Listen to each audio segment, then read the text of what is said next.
Assalamualaikum warahmatullahi wabarakatuh dan selamat pagi.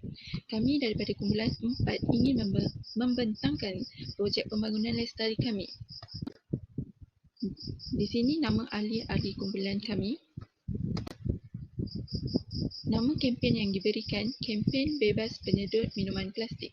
Kempen ini diambil bersempena dengan SDG 14, Life Below Water, untuk memelihara dan menggunakan laut dan sumber marin dengan pembangunan mampat. Generasi yang akan datang dapat menikmati keindahan laut tanpa sebarang kecacatan. Kehidupan laut juga dapat meneruskan kelangsungan hidup dengan baik. Latar belakang kempen program kami terbahagi kepada dua, iaitu matlamat-matlamat kempen dan strategi bagi setiap matlamat. Matlamat utama program ini adalah memberi kesedaran dan pendedahan kepada mahasiswa dan mahasiswi Universiti Malaysia Terengganu mengenai memelihara dan memelihara alam sekitar, terutamanya laut dan sumber marin selaras dengan SDG 14.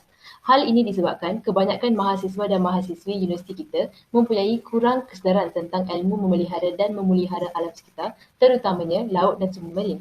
Namun, pelajar-pelajar daripada layaran sains, terutamanya bidang marin dan bidang sains, mempunyai ilmu yang tinggi tentang sumber marin. Matlamat kedua ialah memberi kesedaran dan tips melaksanakan tanggungjawab mereka sebagai manusia yang bertanggungjawab dengan memelihara dan memelihara alam sekitar. Program ini ditubuhkan dengan matlamat untuk menyebarkan kesedaran bagi memelihara dan memelihara alam sekitar dengan mengurangkan kegunaan bahan plastik. Di samping itu, strategi bagi matlamat pertama ialah memberi kempen kesedaran tentang bahayanya penyedut minuman plastik yang dibuang secara merata-rata di laut.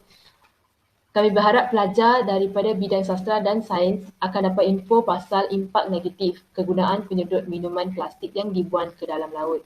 Strategi bagi matlamat kedua ialah menggalakkan peserta kempen untuk menggunakan penyedut minuman yang mesra alam seperti penyedut minuman yang diperbuat daripada besi ataupun daripada kertas. Di bawah strategi ini, kami berharap bahawa kegunaan penyedut minuman plastik dapat dikurangkan dalam kalangan pelajar Universiti Malaysia Terengganu. Seterusnya, bagi latar belakang kempen ialah taktik bagi mencapai setiap matlamat. Taktik yang pertama ialah menyebarkan poster tentang kempen bebas penyedut minuman plastik untuk dijadikan media bagi menarik minat orang ramai untuk menyertai kempen ini. Yang kedua ialah menggunakan platform secara atas talian seperti Facebook ataupun Instagram. Yang ketiga ialah menyediakan beberapa aktiviti yang berkaitan dengan kempen kami dan menyediakan hadiah yang menarik bagi menarik minat orang ramai untuk menyertai aktiviti kami. Aktiviti ini akan dilakukan secara atas talian. Yang terakhir ialah menyediakan dan menyampaikan video-video yang berkaitan dengan kempen ini, iaitu kempen bebas penyedut minuman plastik. Antara aktiviti-aktiviti yang akan dianjurkan ialah pertandingan poster design bertajuk Say No to Plastic dan pertandingan fotografi bertajuk Sea Animal, dan kedua-dua pertandingan ini akan diadakan pada masa yang sama, iaitu pada 6 Jun yang akan datang nanti. Selain itu, pada 13 Jun, kita akan mengadakan satu webinar yang bertajuk Say No to Plastic. Manakala untuk pelanjawan pula, anggaran pelanjawan dalam kempen ini hanya diambil kira dalam penyediaan hadiah pertandingan sahaja, iaitu kita beranggap akan belanjakan sebanyak RM150 untuk membeli hadiah pertandingan untuk pemenang. Seterusnya, kita beralih kepada peserta sasaran. Okey, peserta sasaran bagi menjayakan kempen ini terbuka kepada semua masyarakat, terutamanya golongan remaja iaitu pelajar universiti. Okey, kenapa golongan ini dijadikan sebagai sasaran projek ialah kerana penyumbang kerana golongan ini merupakan penyumbang yang aktif dalam menyumbang kepada penggunaan penyedut minuman plastik, terutamanya di dalam kalangan universiti.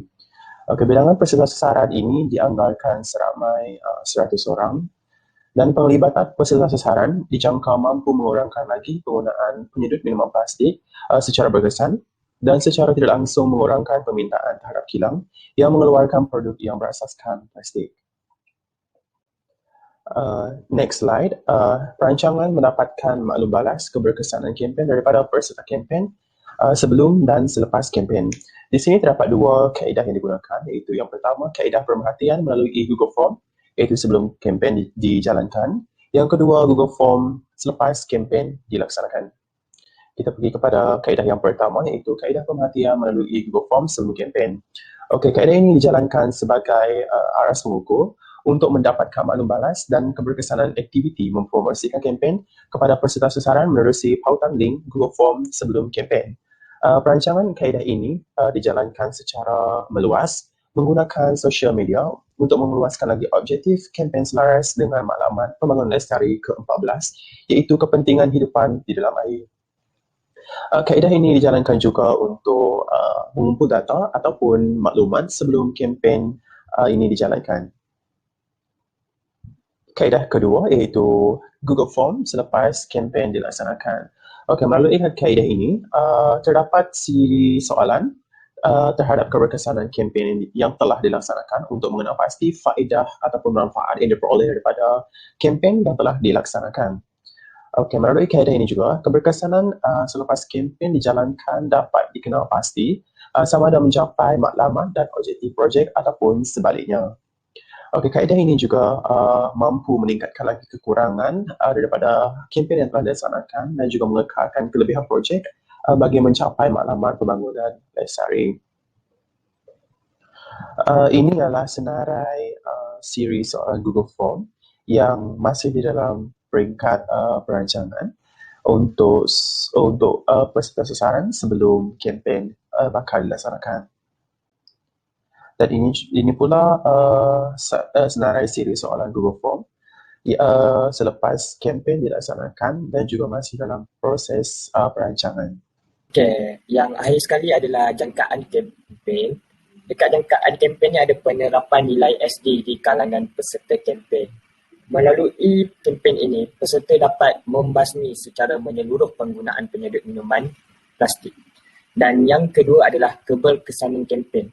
Melalui keberkesanan kempen ini, kita dapat mengenal pasti tahap kesedaran para peserta mengenai bahayanya penggunaan minuman plastik. Sekian, terima kasih.